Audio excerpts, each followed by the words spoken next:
ಯಾವುದು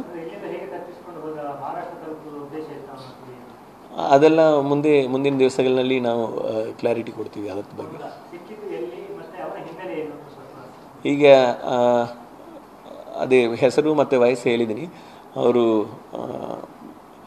ಮಂಗಳೂರು ಏರ್ಪೋರ್ಟ್ನಲ್ಲಿ ಇಂಡಿಯನ್ ಏರ್ವೇಸ್ದು ಕ್ರೂ ಮೆಂಬರ್ ಆಗಿ ಕೆಲಸ ಮಾಡ್ತಾ ಇದ್ದಾರೆ. ಕ್ಯಾಬಿನ್ ಕ್ರೂ ಮೆಂಬರ್ ಆಗಿ.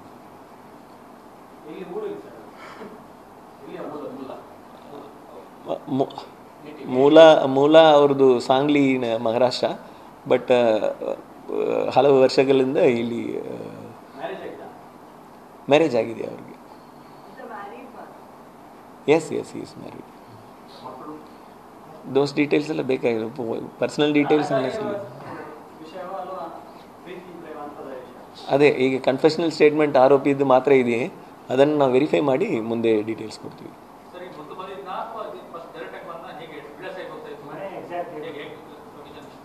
ಅದನ್ನು ಟೆಕ್ನಿಕಲ್ ಎವಿಡೆನ್ಸ್ ಮೇಲೆ ನಾವು ಫೈಂಡ್ ಔಟ್ ಮಾಡ್ತೀವಿ. ಅದನ್ನು ಮುಂದಿನ ದಿವಸಗಳಲ್ಲಿ ಹೇಳ್ತೀವಿ. ಅದನ್ನು ಕ್ರಾಸ್ ವೆರಿಫೈ ಮಾಡಬೇಕು. ಆರೋಪಿ ಕನ್ಫೆಷನಲ್ ಸ್ಟೇಟ್ಮೆಂಟ್ನಲ್ಲಿ ಏನು ಹೇಳ್ತಾರೋ ಅಷ್ಟೆಲ್ಲ ನಾವು ಇದರಲ್ಲಿ ಹೇಳಕ್ಕೆ ಬರಲ್ಲ. ಅವರು ಏನು ಬೇಕಾದರೂ ಹೇಳಬಹುದು. That we have to cross verify and then we can come to presence. ಎಲ್ಲಿ CRPF ಮತ್ತು CASFನಲ್ಲಿ ಇಲ್ಲ ಎಂದು ಮಾಹಿತಿ ಇದೆ. ಅದನ್ನು ಒಂದೊಂದು ಸಾರಿ ವೆರಿಫೈ ಮಾಡ್ತೀವಿ. ನಮ್ಮದು ಪ್ರಥಮವಾಗಿ ಅವ್ರದ್ದು ಏನು ಅಂದರೆ ಇವರು ಕೊಲೆ ಮಾಡಿದಾರಾ ಎಂಬುದು ಮಾತ್ರ ನಮ್ಮ ಪ್ರಥಮ ತನಿಖೆಯಲ್ಲಿ ಇತ್ತು. ಪೊಲೀಸ್ ಕಸ್ಟಡಿಗೆ ತೊಗೊಂಡು ಮುಂದೆ ಇನ್ನೂ ಇನ್ವೆಸ್ಟಿಗೇಷನನ್ನು ಡೀಟೇಲ್ ಆಗಿ ಮಾಡ್ತೀವಿ. ಸದ್ಯಕ್ಕೆ ಅವ್ರ ಮೇಲೆ ಏನು ಕೇಸಸ್ ಬಗ್ಗೆ ನಾವೇನು ಇನ್ನೂ ವೆರಿಫೈ ಮಾಡಲಿಲ್ಲ. ವೆರಿಫೈ ಮಾಡಿ ಹೇಳ್ತೀವಿ.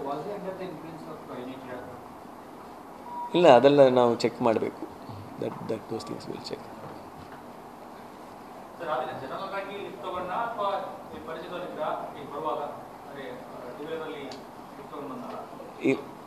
ನಾನು ಮೊದಲೇ ಹೇಳಿದಂಗೆ ಈಗ ಕೃತ್ಯ ಏನು ಮಾಡಿದ್ದಾರೆ ಅದನ್ನು ಟೆಕ್ನಿಕಲ್ ಎವಿಡೆನ್ಸಸ್ ಮೇಲೆ ನಾವು ಕಂಡುಹಿಡಿದಿದ್ದೀವಿ.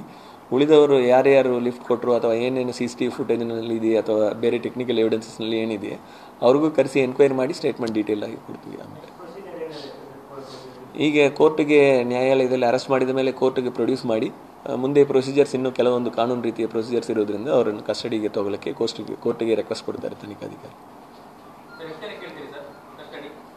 ತನಿಖಾಧಿಕಾರಿ ಕೇಳ್ತಾರೆ. ಸೊ ಕೇಳಿದ ಮೇಲೆ ಹೇಳ್ತೀವಿ. ಕೋರ್ಟಿಗೆ ಹೋಗ್ತಿರಲ್ಲ, ಅಲ್ಲಿ ಗೊತ್ತಾಗುತ್ತೆ. ಕೊಲೆ ಮಾಡಿದವರು ಅವರೆಂದು ಕನ್ಫರ್ಮ್ ಆಗಿದೆ. ಸೊ ಇನ್ನೂ ಎನಿ ಅದರ್ ಆಸ್ಪೆಕ್ಟ್ಸ್ ಇದೆಯಾ ಅದನ್ನು ನಾವು ವೆರಿಫೈ ಮಾಡಬೇಕು. ಇಲ್ಲ, ಅವತ್ತು ಹೋಗಿದ್ದ ಅವರೊಬ್ಬರೇ, ಅದು ಅಷ್ಟು ಮಟ್ಟಕ್ಕೆ ನಮ್ಗೆ ಕ್ಲಿಯರ್ ಇದೆ. ಅವ್ರಿಗೆ ಗೊತ್ತಿದ್ದು ಕೊಟ್ಟಿದ್ದಾರಾ ಅಥವಾ ಗೊತ್ತಿಲ್ಲದೆ ಇವನು ಹೋಗಿ ಸ್ಟೇ ಮಾಡಿದಾರಾ ಅದೆಲ್ಲ ವೆರಿಫೈ ಮಾಡಬೇಕು.